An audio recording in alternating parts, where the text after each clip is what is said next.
Alemanha, 1945. Os nazistas foram derrotados. Sua tentativa de criar um império eugenista e pagão falhou. Ao entrar em território alemão, os aliados descobriram experiências e crimes grotescos.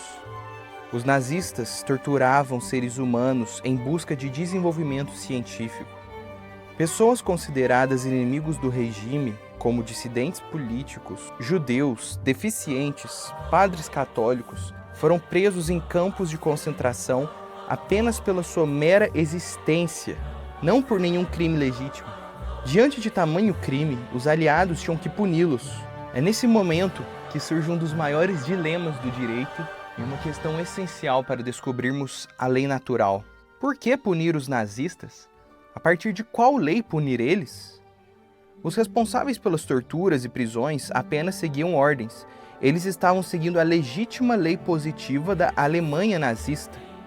Como eles seguiam a lei do seu país, devidamente aprovada, eles não deveriam ser inocentes do ponto de vista jurídico? Muitos não sabem, mas esse questionamento é muito importante hoje em dia, devido a uma tese jurídica que é seguida no Brasil e em diversas partes do mundo, o positivismo jurídico. Essa ideia afirma que o direito é um conjunto de regras criadas e impostas pelo Estado, e sua validade não depende do seu conteúdo moral, mas sim de ter sido criada de acordo com os procedimentos corretos estabelecidos pelo próprio sistema burocrático jurídico. Para um positivista, uma lei é válida simplesmente porque foi promulgada pela autoridade competente seguindo o rito legal. A questão de a lei ser justa ou injusta pertence ao campo moral, outro tipo de estudo com outros efeitos. Nessa perspectiva jurídica do positivismo de Hans Kelsen, os nazistas teriam um forte argumento de defesa. Eles agiram em conformidade com as leis vigentes na Alemanha à época, e no fim da guerra poderiam sair livres. Diante desse impasse, surge uma evidência clara da lei natural e do justnaturalismo como resposta aos principais dilemas do direito e da ordem social. A teoria da lei natural defende a existência de um direito superior ao direito dos homens, regras universais e imutáveis, que não são criadas pelo Estado e que o Estado não tem direito de ser contrário, mas essas leis são inerentes à própria natureza humana e descobertas pela razão natural. Seus princípios são considerados autoevidentes e acessíveis a todos, como o direito à vida, à liberdade e à dignidade. Para os defensores da lei natural, a lei positiva criada pelos homens só é verdadeiramente direito se estiver em conformidade com esses princípios morais fundamentais. Uma lei que ordena o genocídio, a escravidão, que permite e incentiva o aborto, que afirma que existe outro tipo de família além de um homem e sua mulher com seus filhos, é injusta e nem chega a ser uma lei de verdade. É uma perversão da lei, uma violação grotesca da ordem moral superior que deve reger a convivência humana. Foi com base nesse raciocínio que os tribunais de Nuremberg e Tóquio fundamentaram a punição dos criminosos de guerra nazistas e japoneses.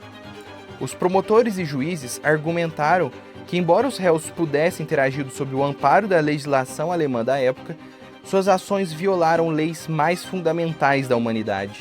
O conceito de crimes contra a humanidade foi a materialização da lei natural no direito internacional.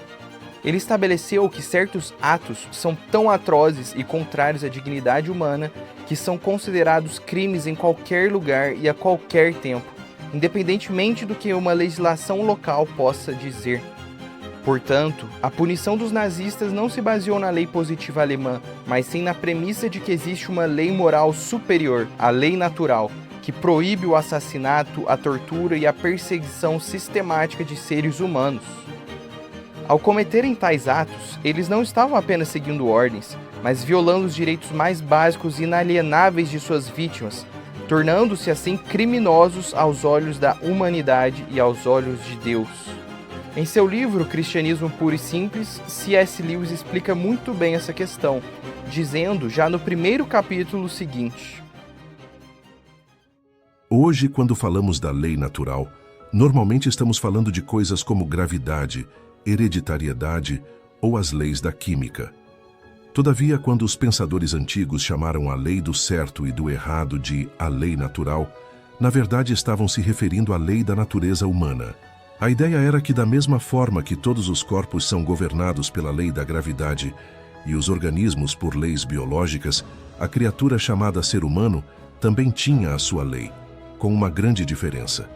Um corpo não pode escolher obedecer ou não à lei da gravidade, ao passo que uma pessoa pode escolher se obedece ou não à lei da natureza humana.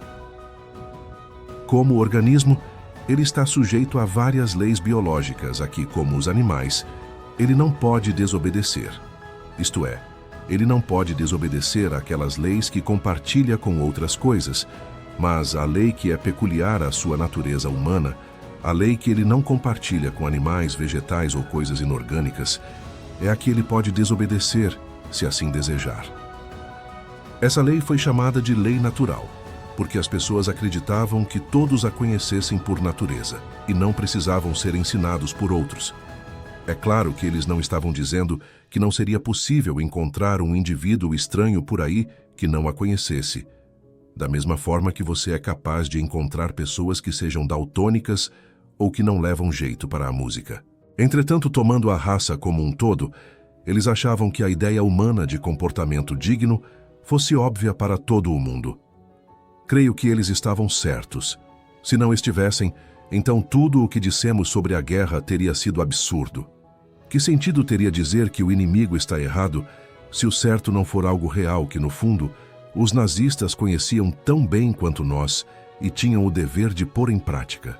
Se não tivessem tido noção do que queríamos dizer com o certo e o errado, então, por mais que continuássemos tendo de combatê-los, não poderíamos culpá-los mais por isso do que pela cor do seu cabelo. Sei que algumas pessoas consideram a lei natural, ou lei do comportamento digno, conhecida de todos os homens sem fundamento, porque as diversas civilizações e os povos das várias épocas erigiram doutrinas morais muito diferentes. Mas isso não é verdade. Está certo que há diferenças entre as suas moralidades, mas estas nunca chegaram a se configurar como uma diferença total. Se alguém se desse ao trabalho de comparar o ensinamento moral dos antigos egípcios, dos babilônios, dos hindus, dos chineses, dos gregos e dos romanos, ficaria de fato impressionado com a semelhança que tem entre si e também em relação ao nosso ensinamento moral. Algumas das evidências disso estão reunidas em um apêndice de outro livro meu, chamado A Abolição do Homem. Mas, para o nosso propósito atual, basta eu pedir ao leitor apenas para imaginar como seria uma moralidade totalmente diferente. Imagine um país em que as pessoas fossem admiradas por fugir da batalha ou em que uma pessoa se orgulhasse de ter enganado todas aquelas que foram legais com ela. Seria o mesmo que tentar imaginar um país em que 2 mais 2 fosse igual a 5. As pessoas divergem quanto a se você deve ter uma única esposa ou 4, mas sempre concordaram que você não pode simplesmente ter qualquer mulher que desejasse. Mas o fato mais impressionante é o seguinte: mesmo que você consiga encontrar uma pessoa que afirme com toda certeza que não crê que haja realmente o certo e o errado, essa mesma pessoa vai apelar para isso logo em seguida. Ela poderá até quebrar a promessa que fez a você, mas se você tentar quebrar a sua com ela, num piscar de olhos ela ficará reclamando que não é justo. Muito bom, não é mesmo? E muito verdadeiro. Analise por você mesmo o Código de Hammurabi, por exemplo, o primeiro conjunto de leis escritas que temos conhecimento. É completamente explícito que eles criminalizavam os mesmos crimes que nós, como roubo, estupro, agressão desmotivada e por aí vai. Coisas óbvias, lei natural. Isso mostra claramente que existe um conjunto de leis estabelecidas para os humanos que está acima de nós, que não foi estabelecida por nós e que nós não podemos mudar. E se não foi estabelecido por nós, quem? É claro que Deus. E veja que interessante, essas civilizações não eram cristãs, eram pagãs. Mas eram pagãos civilizados, seguiam um código de conduta muito parecido com o nosso. Isso porque eles claramente descobriram esse padrão que Deus estabeleceu usando a inteligência deles. Civilizações esclarecidas chegam às mesmas conclusões em muitos aspectos. E veja agora o que escreveu o grande cônsul e senador romano, filósofo Cícero, no seu livro De Legibus. Se a vontade dos povos, os decretos dos chefes, as sentenças dos juízes constituíssem o direito, então, para criar o direito ao latrocínio, ao adultério, à falsificação dos testamentos, seria bastante que tais modos de agir tivessem o beneplácito da sociedade. Se tanto fosse o poder das sentenças e das ordens dos insensatos, que estes chegassem ao ponto de alterar, com suas deliberações, a natureza das coisas, por que motivo não poderiam os mesmos decidir que o que é mau e pernicioso se considerasse bom e salutar? Ou por que motivo a lei, podendo transformar uma injúria em direito, não poderia converter o mal no bem? É que, para distinguir as leis boas das más, outra norma não temos que não a da natureza. O interessante é notar que ele não está apresentando uma tese nova, mas ele está defendendo algo já existente que ele valoriza muito. E nós sabemos disso porque 300 anos antes dele, Aristóteles já escrevia sobre isso, Sócrates já falava sobre isso e por aí vai. Nesse momento, nós entramos no cerne dos estudos desse curso. Isso é muito importante porque nos revela o que Deus espera de nós, o caminho para chegarmos até Ele. E veja, aqui vale um parênteses importante. Perdão.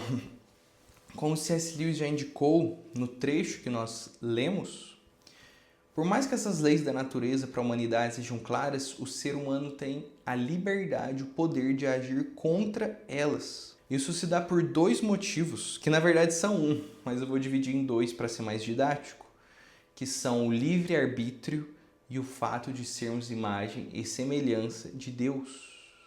O que acontece? Deus não quer marionetes, robôs ou inteligências artificiais. Deus nos quer como o que somos, seres reais, livres e soberanos, que nós podemos decidir o que fazer. Porque senão não existe amor, não existe relação verdadeira, se nós não escolhermos com a nossa vontade.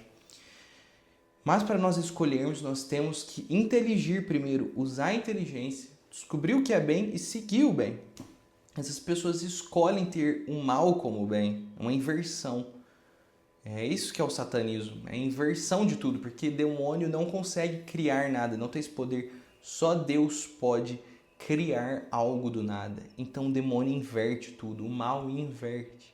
Mas se nós quisermos alcançar a felicidade, nós temos que inteligir e com a nossa vontade livre escolher e perseverar nesse caminho, praticar.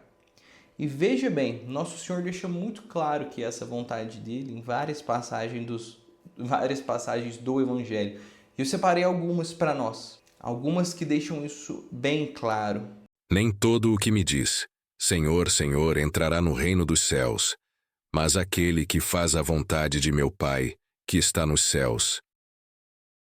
Naquele tempo, a mãe e os irmãos de Jesus aproximaram-se, mas não podiam chegar perto dele por causa da multidão. Então anunciaram a Jesus: Tua mãe e teus irmãos estão aí fora e querem te ver. Jesus respondeu: Minha mãe e meus irmãos são aqueles que ouvem a palavra de Deus e a põem em prática.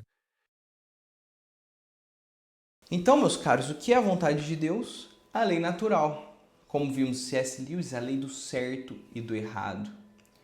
Deus é tão bom, mas tão bom, que ele ainda não deixou isso apenas implícito para nós irmos descobrindo. Ele mesmo veio até a Terra e deixou isso bem claro. Quando?